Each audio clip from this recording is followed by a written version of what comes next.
2024 లేదా 25లో డిగ్రీ లేదా బీటెక్ చదివారా? సాఫ్ట్‌వేర్ జాబ్ కోసం ఎదురు చూస్తున్నారా? అయితే కోడ్ జ్ఞాన్ 100 డేస్ కోర్సులో చేరండి. జాబ్ సాధించండి. నమస్కారం ఉమాగారు. నమస్తే అమ్మా. శని వక్రించడం అంటే ఏంటి? ఇది ఎన్ని రోజుల పాటు ఉంటుంది?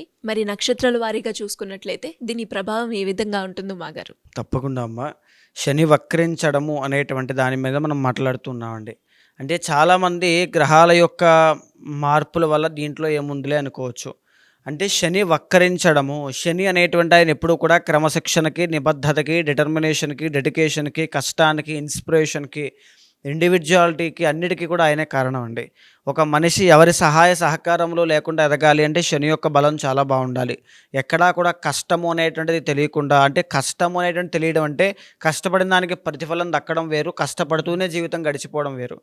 ఈ రెండిటికి ఆ డిఫరెన్స్ శని బలం ఉన్నటువంటి వాళ్ళకి, లేనటువంటి వాళ్ళకి ఉన్నంత డిఫరెన్స్ ఉంటుంది. ఇక్కడ శని అనేటువంటి ఆయన బాగున్నప్పుడు ఎలా అయితే పక్క వాళ్ళకి ఇన్స్పిరేషన్ కలిగేలా చేస్తారో, బాలేనప్పుడు అలాగే బద్ధకాన్ని, సోమరితనాన్ని, నిర్లక్ష్యాన్ని, కోపాన్ని, ఆరోగ్య సమస్యల్ని, యాక్సిడెంట్స్‌ని, బాధల్ని, హాని అన్నీ ఇస్తారు. సో, ఇక్కడ శని అనేటువంటి ఆయన చాలామందికి ఏలినాటి శని దోషంగా, కంటక శని దోషంగా, అర్ధాష్టమ, అష్టమ శని దోషాలుగా ఇస్తూ ఉన్నారు. కానీ ఇక్కడ వక్రించడము అంటే వక్రము అనేటువంటిది జనరల్లీ రివర్స్ మోషన్గా మనం చెప్పుకుంటూ ఉంటామండి. కానీ నిజానికి సౌర కుటుంబంలో కానీ, ఖగోళంలో కానీ ఎప్పుడు కూడా ఏ గ్రహము రివర్స్ మోషన్లో వెళ్ళినట్టు మనకి కనబడదు. దాని అర్థం ఏంటి అంటే గ్రహాలు తమ తమ యొక్క కక్షల్లో ప్రయాణం చేస్తున్నప్పుడు ముందు వెనక గ్రహాల యొక్క ప్రయాణము, ఆ గమనము అనేటువంటి వేగము అనేటువంటిది మారినప్పుడు భిన్నమైన మార్పులు కలిగి వెనకాల ఉండేటువంటి గ్రహాలలో వక్రము అనేటువంటి దాన్ని మనం గుర్తిస్తాము. అది మనుషుల మీద పడేటువంటి ప్రభావాలు చాలా భిన్నంగా ఉంటాయి కాబట్టి. ఇప్పుడు ఉదాహరణకి శని వక్రించారు కాబట్టి అప్పటి వరకు అవ్వని పనులన్నీ కూడా వక్రించిన తర్వాత అన్నీ అయిపోతాయి. అప్పటి వరకు తెవ్వలైనటువంటి పనులు చాలా డిలే అయిపోతాయి. అప్పటి వరకు వివాహం కావట్లా ఏలినాటి శని వల్ల అయిపోతుంది. ఇలాగా అలా అని చెప్పి ఏలినాటి శని లేని రాశులకి కూడా కొన్ని రాశుల వాళ్ళకి మళ్ళీ ఇబ్బందులు ఉన్నాయి. ఇలా కొన్ని భిన్నమైన మార్పులు ప్రతి రాశి మీద, ప్రతి నక్షత్రం మీద పడుతున్నాయండి. ఆ క్రమంలో మనం చూస్తే ఈ యొక్క శని అనేటువంటి ఆయన జూలై 18వ తారీఖు దగ్గర నుంచి నవంబర్ 27వ తారీఖు వరకు కూడా వక్రించడం అనేటువంటి జరిగింది. సుమారు 140 రోజుల పాటు శని యొక్క వక్రం అండి. ఈ వక్రించినటువంటి సమయంలో కొన్ని జాగ్రత్తలు తీసుకోవడం, మనకు మనం కొన్ని తెలుసుకుని ముందడుగు వేయడం లాంటివి, కొన్ని జాగ్రత్తలు తీసుకోవడం వల్ల అద్భుతమైనటువంటి జీవితాన్ని మనం గడపచ్చు. అంటే మన జీవితం అంటే ఏంటి అంటే మనం తీసుకునే నిర్ణయాలు, మనం ఆలోచన చేసేటువంటి విధానం, ఈ రెండే వస్తుందండి. మనం ఏ సమయానికి ఏ నిర్ణయం తీసుకుంటున్నామో మనం అంత గొప్ప స్థాయిలో ఉంటాం, లేకపోతే అధోగతి పాలైపోతూ ఉంటాం. ఆ శని అనేటువంటి ఆయన మార్పు అనేటువంటిది కనబడుతోంది కాబట్టి ఈ టైంలో మన లోపాలని, లోటుపాట్లని తెలుసుకుని రీస్టార్ట్ చేసుకోగలిగితే అద్భుతమైనటువంటి రెమెడీగా ఇది పనిచేస్తుంది. పూర్వభద్ర నక్షత్రం వారికి కనుక మనం చూసుకున్నట్లయితే శని వక్రించడం వల్ల ఎలాంటి ప్రభావం ఉండే అవకాశం ఉందంటారు? అండ్ అదేవిధంగా ఈ 4 నెలలు వారు ఏ పరిస్థితుల్లో జాగ్రత్త పడాల్సిన అవసరం ఉందంటారు ఉమాగారు? తప్పకుండా అమ్మ. పూర్వభాద్ర నక్షత్రం 1వ పాదం కుంభరాశిలో సంచారం చేస్తూ ఉంటే 2, 3, 4 పాదములు మీనరాశిలో సంచారము అనేటువంటి జరుగుతూ ఉంటుందండి. ప్రధానంగా ఇప్పుడు ఈ పూర్వభాద్ర 1వ పాదం కుంభరాశి వాళ్ళకి ఆల్రెడీ మార్చి 30వ తారీఖు శని ట్రాన్సిట్ తర్వాత లాస్ట్ ఫేజ్ ఆఫ్ ఏలినాటి శని అనేటువంటిది ప్రారంభమైంది. అంటే ఏలినాటి శని 7.5 సంవత్సరాల కాలం పాటు ఉంటాయండి. అందులో లాస్ట్ ఫేజ్ అనమాట. దీనివల్ల ఏం జరుగుతుంది అంటే ఫైనాన్షియల్ ప్రాబ్లమ్స్, ఆర్థిక సమస్యలు ఒకటి, రుణ బాధలు ఒకటి, మాట వల్ల వచ్చే తగువులు ఒకటి, పాదాలకి సంబంధించి, మోకాళ్ళకి సంబంధించి, కీళ్లవాతం, ఆర్థరైటిస్, తర్వాత ఇంకా చెప్పాలంటే ఏదైనా ఒక పని మీద తిరిగి అలసిపోవడం కానీ, ఇలాంటి భిన్నమైనటువంటి ఫలితాలు, కష్టము అనేటువంటిది ఇస్తూ ఉంటారు జనరల్లీ. సో ఇక్కడ శని వక్రించారండి. వక్రించడం వల్ల ఏం జరుగుతుంది? ఏ స్థానంలో? 2వ స్థానంలో శని వక్రించడం వల్ల కుంభరాశిలో ఉన్నటువంటి పూర్వభాద్ర 1వ పాదం వాళ్ళకి తన స్వరాశి అయినటువంటి కుంభరాశి మీద పడుతోంది.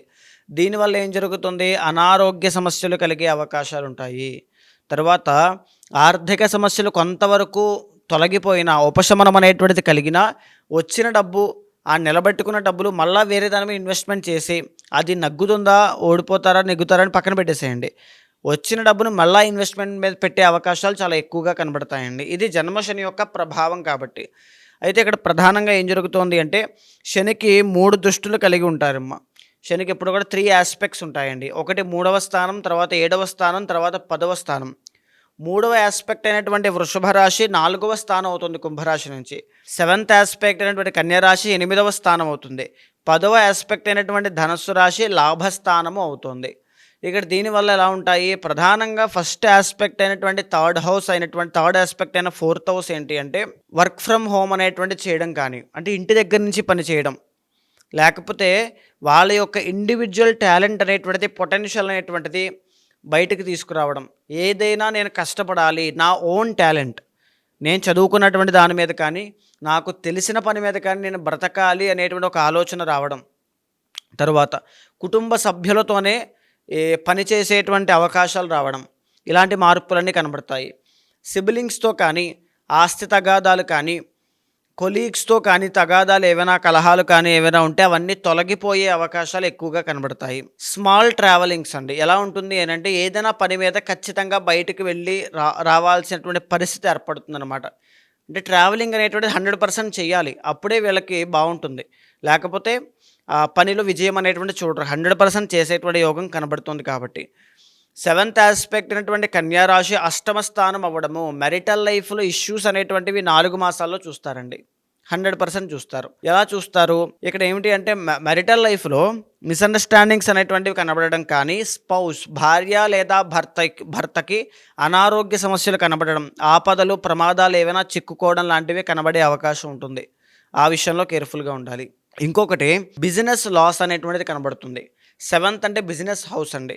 దీని మూలాన ఏమిటి అంటే బిజినెస్లో సడన్లీ డీప్ డౌన్కి వెళ్ళిపోవడం కానీ, అప్పులు పాలవ్వడం, నష్టాలు, డౌన్ఫాల్ చూడడం లాంటివి కనబడతాయి. మీ పర్సనల్ చార్ట్లో శని బలంగా ఉండాలండి. దీన్ని ఓవర్కమ్ చేయాలంటే శని బలంగా ఉండాలి, అప్పుడు ఖచ్చితంగా ఓవర్కమ్ చేస్తారు. ఇంకొకటి ఏంటంటే విదేశీ ప్రయత్నాలన్నీ కూడా పోస్ట్ పోన్ అవ్వడం, లేకపోతే బ్రేక్ అవ్వడం, అబ్స్టాకిల్స్ అనేటువంటివి ఎక్కువ వస్తాయన్నమాట, అవి కనబడతాయి.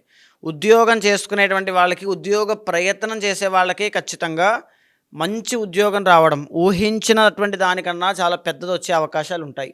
ఎందుకంటే 10th ఆస్పెక్ట్ 11th హౌస్ అవ్వడం మూలాన ఆ విషయంలో చాలా అద్భుతమైనటువంటి ఫలితాలు కనబడుతున్నాయమ్మ. ఇక ఓవరాల్గా చెప్పాలి అంటే శని వక్రించడం అనేటువంటిది కుంభరాశికి మిశ్రమ ఫలితాలు ఇస్తుంది. మీరు ఎలాంటి అంటే ఈ పూర్వభాద్ర 4వ పాదం వాళ్ళకి మీరు ఎలాంటి నిర్ణయాలు తీసుకుంటారో అలాంటి వాటి మీద మీరు ఆధారపడి ఉంటుంది మీ లైఫ్ అనేటువంటిది. మేజర్గా ఆరోగ్యము జాగ్రత్తగా చూసుకోండి, డబ్బులు మితిమీరిగా ఖర్చు పెట్టద్దు, ఆ విషయంలో జాగ్రత్త.